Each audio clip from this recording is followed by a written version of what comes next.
ಮಂಡ್ಯದಲ್ಲಿ ಮೊಬೈಲ್ ಕಳ್ಳರಿಗೆ ಪೊಲೀಸರು ಬಿಸಿ ಮುಟ್ಟಿಸುವಂತಹ ಪ್ರಯತ್ನವನ್ನು ಮಾಡಿದ್ದಾರೆ. ಕದ್ದ ದುಬಾರಿ ಮೊಬೈಲ್ಗಳನ್ನು ಕಡಿಮೆ ಬೆಲೆಗೆ ಮಾರಾಟವನ್ನ ಈ ಕಳ್ಳರ ಗ್ಯಾಂಗ್ ಮಾಡ್ತಾ ಇತ್ತಂತೆ. IP ಅಡ್ರೆಸ್ ಮೂಲಕ ಮೊಬೈಲ್ ಕಳೆದುಕೊಂಡವರು ದೂರನ್ನು ಕೊಟ್ಟಿದ್ರು. ಸುಮಾರು 18 ಲಕ್ಷ ಮೌಲ್ಯದ 100ಕ್ಕೂ ಹೆಚ್ಚು ಮೊಬೈಲ್ಗಳನ್ನು ಪೊಲೀಸರು ಇಲ್ಲಿ ರಿಕವರಿ ಮಾಡಿದ್ದಾರೆ. ಅಂದರೆ ಮೊಬೈಲ್ ಕಳ್ಳತನ ಮಾಡೋದಕ್ಕಂತಲೇ ಒಂದು ನೆಟ್ವರ್ಕ್ ಇಲ್ಲಿ ಕೆಲಸ ಮಾಡ್ತಾ ಇತ್ತು ಅನ್ನೋದು ಗೊತ್ತಾಗ್ತಾ ಇದೆ. IP ಅಡ್ರೆಸ್ ಮೂಲಕ ಟ್ರ್ಯಾಕ್ ಮಾಡಿದ್ದಾರೆ. ಮೊಬೈಲ್ ಯಾವ ಲೊಕೇಶನಲ್ಲಿ ಇತ್ತು, ಏನು ಕತೆ ಅಂತ ಹೋಗಿ ನೋಡಿದಾಗ ಆ ಕಳ್ಳರ ಹತ್ರ 18 ಲಕ್ಷ ಮೌಲ್ಯದ 100 ಮೊಬೈಲ್ಗಳು ಇದ್ವು ಅನ್ನೋದು ಗೊತ್ತಾಗ್ತಾ ಇದೆ. ಆ ಮೊಬೈಲ್ಗಳನ್ನು ಕದ್ದು ಕಡಿಮೆ ಬೆಲೆಗೆ ಮಾರಾಟ ಮಾಡ್ತಾ ಇದ್ರು. ಸೊ ಮೊಬೈಲ್ ಕಳೆದುಕೊಂಡವರಿಗೆ ಈಗ ವಾಪಸ್ ಮೊಬೈಲನ್ನು ಹುಡುಕಿಸಿ ಕೊಡುವಲ್ಲಿ ಯಶಸ್ವಿಯಾಗಿದ್ದಾರೆ ಪೊಲೀಸರು. ಪೊಲೀಸರ ಈ ಕ್ರಮಕ್ಕೆ ಸಾರ್ವಜನಿಕರು ಮೆಚ್ಚುಗೆಯನ್ನು ವ್ಯಕ್ತಪಡಿಸಿದ್ದಾರೆ. ಇನ್ನೊಂದು ಕಡೆಗೆ ನೀವು ನೋಡ್ತಾ ಇದ್ದೀರಲ್ಲ, ಒಳ್ಳೆ ಎಕ್ಸಿಬಿಷನ್ ಥರ ಶೋಕಾಸ್ ಮಾಡ್ತಾ ಇದ್ದಾರೆ. ಅಷ್ಟು ಮೊಬೈಲ್ಗಳನ್ನು ಅವರು ಕದ್ದಿದ್ರು. ಒಂದೇ ಗುಂಪಿನ ಕಳ್ಳರು ಅನ್ನೋದು ಗೊತ್ತಾಗ್ತಾ ಇದೆ. 18 ಲಕ್ಷ ಮೌಲ್ಯದ ಮೊಬೈಲ್ ಅಂತ.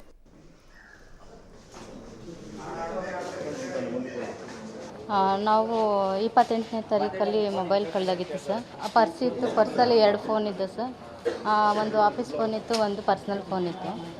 ಅದು ಅವತ್ತು ಕಳೆದೋಯ್ತು ಸರ್. ಇಲ್ಲ, ಬಸ್ ಸ್ಟ್ಯಾಂಡಲ್ಲಿತ್ತು. ಬಸ್ ಸ್ಟ್ಯಾಂಡಲ್ಲಿತ್ತು. ಯಾರು ಕಿತ್ಕೊಂಡೋದ್ರು ಏನಂತ ಗೊತ್ತಿತ್ತಾ? ಇಲ್ಲ ಸರ್, ಕಳೆದೋಗಿರೋದು. ಆಮೇಲೆ ಏನು ಮಾಡಿದ್ರಿ? ಆಮೇಲೆ ನಾಗಮಂಗಲ ಸ್ಟೇಷನ್ಗೆ ಕಂಪ್ಲೇಂಟ್ ಕೊಟ್ಟಿದ್ದೆ. ಎಷ್ಟು ದಿನ ಮೇಲೆ ಮೊಬೈಲ್ ಸಿಕ್ಕಿದೆ? ಇವಾಗ ಆಗಸ್ಟಲ್ಲಿ ಕಳ್ಕೊಂಡಿದ್ದೆ ಸರ್. ಇವತ್ತು ಸಿಕ್ಕಿದೆ. ಸರಿ, ಪೊಲೀಸರು ಹುಡುಕೊಟ್ಟಿದ್ದಾರೆ, ಏನು ಅನ್ಸುತ್ತೆ? ತುಂಬ ಖುಷಿ ಅನ್ನಿಸ್ತೈತೆ ಸರ್ ಕೊಟ್ಟಿರೋದ್ರಿಂದ. ಇನ್ನೂ ಒಂದು ಫೋನ್ ಇತ್ತು ಅದರೊಳಗಡೆ, ಆಫೀಸ್ ಫೋನ್, ಅದು ಇನ್ನೂ ಸಿಕ್ಕಿಲ್ಲ. ಈಗ ಒಂದು ಫೋನ್ ಸಿಕ್ಕಿದೆ ಅಂತ ತುಂಬ ಖುಷಿ ಇದೆ. ಎಷ್ಟು ಬರ್ತದೆ? ಏನು ಸರ್? ಅಮೌಂಟ್ ಎಷ್ಟು?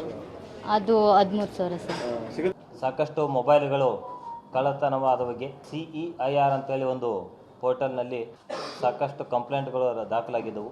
ಈ ಒಂದು ಪೋರ್ಟಲ್ 2022ರಿಂದ ಪ್ರಾರಂಭವಾದ ಮೇಲೆ ಜಿಲ್ಲೆಯಲ್ಲಿ 500ಕ್ಕೂ ಹೆಚ್ಚು ಮೊಬೈಲ್ಗಳನ್ನು ಪತ್ತೆ ಮಾಡಿ ಅವನ್ನು ಮರಳಿಸುವ ಕಾರ್ಯ ನಡೀತಾ ಇತ್ತು.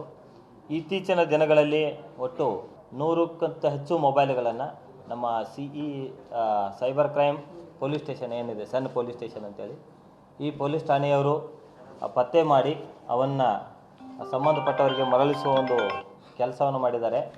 ನಮ್ಮ ತಂಡದಲ್ಲಿ DSP ಸಣ್ಣ ಶಿವಮೂರ್ತಿಯವರ ನೇತೃತ್ವದಲ್ಲಿ ಮಂಜೇಗೌಡ ಇನ್ಸ್ಪೆಕ್ಟರ್ ಅವರ ತಂಡ ಸಾಕಷ್ಟು ಮೊಬೈಲ್ಗಳನ್ನು ಯಾರ್ಯಾರು ಯೂಸ್ ಮಾಡ್ತಾಯಿದ್ರು ಅಂಥವ್ರನ್ನ ಪತ್ತೆ ಹಚ್ಚಿ ಅವರಿಂದ ಮೊಬೈಲನ್ನು